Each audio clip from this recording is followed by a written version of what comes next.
Courtney, neighbors tell me that Milton's landfall feels simultaneously like yesterday and a lifetime ago. Dave, Carolina, within the last 2 hours, Tampa police shared that they believe they've tracked down the driver who became enraged on the roadway, firing shots that injured that young girl. They say the man who lived in this home on Shore Drive was still covered in blood. To paint a picture for you here, you can see still on the driveway tonight, there are dried, bloody footprints. Well, Dave, you're talking about how quickly we can see this water rise, and I don't know if I've ever seen such a good example as this. You guys last checked in with me 30 minutes ago, where you could still see the lip of that side of the boat ramp here. That's now completely underwater. Everyone we spoke with said this was the worst storm they have ever seen in this area, and tonight they're still working to process its impact. I feel so devastated, really. I was just hoping it's just, my plants. I never expect my house to be like this. Steve. Disbelief at seeing their home for the first time since Hurricane Helene tore through Hernando Beach. It's like a what? A war zone. War zone. A war zone where cars were thrown into waterways and boats thrown onto lawns. Next door, a home that kept a rotating door of friends and family. It was heartbreaking. When I pulled in and I seen it, I just started bawling. It's heartbreaking. Its front ripped off in the storm, with rushing water devastating everything inside. Knowing what it looked like, everybody around here, it was beautiful. Now it's just disaster. Down the road, Bobby Borgman says he'll be starting over. I think I've lost everything this time. And I prepared more than I ever did, but that surge came in so fast. A Pasco fire captain moved today when his fellow firefighters showed up for him. Did you ask for this? No. I didn't ask any one of these guys. So. They just showed up. They showed up. That's what we do.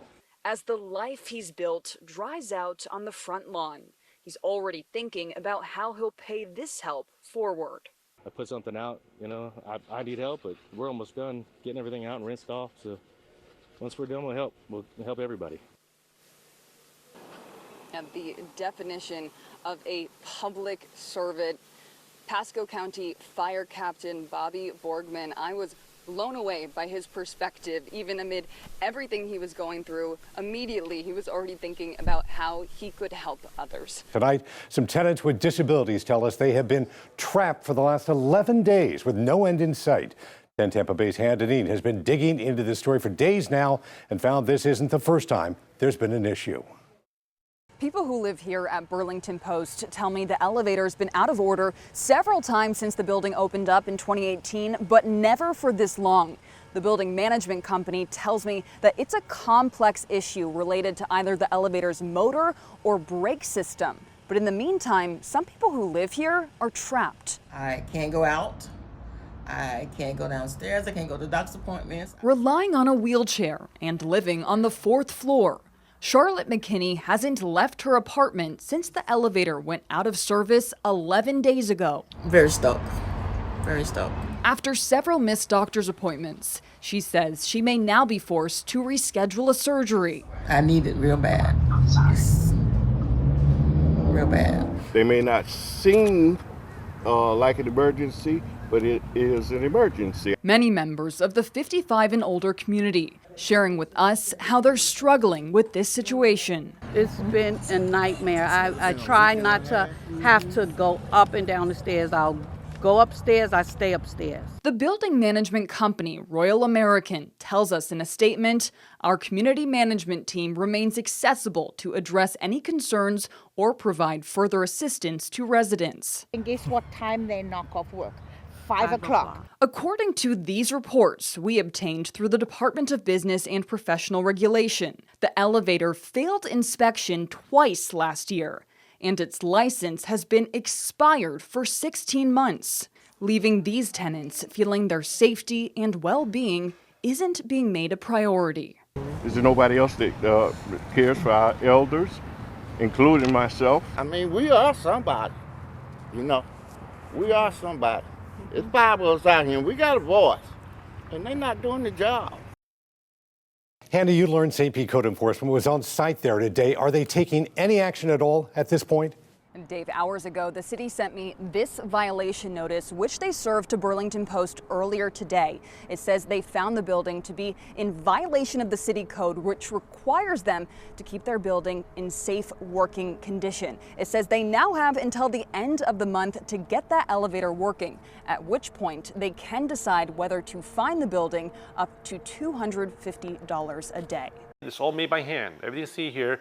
Benjamin Kamenecki is something of a sweet savant. This is chocolate covered bacon. We're very famous for that. His intense passion Different barks we have, the Twinkies, the Rice Krispies. has drawn comparisons to another candy connoisseur. It's funny, people say I look just like him. But overnight, all he poured into this small family business and at his Siesta Key location. Everything was all over the floor. It took us probably 2 weeks just to get rid of the smell. Was destroyed by Hurricane Helene. When you build something so hard, you work so many hours a day, and all of it comes in one day, it just goes away, it's devastating. Since then, he says daily grueling work and an estimated $500,000 went into rebuilding and restocking his 2 shops, all leading to this morning. Hello, good morning. Happy Thanksgiving. His open sign finally glowing again. How does it feel? First customers in 2 months. Amazing. Back open just in time for the Williams kids on their annual visit from Cincinnati. Ever since like the first day we've been here, like all of us grown attached to it. It's been always fun coming here. I love the smell here. It's like awesome. We come here every year. And for Keith and Susan Adams visiting from Parrish. And it's just great coming down and slowly seeing them and a lot of other places get back.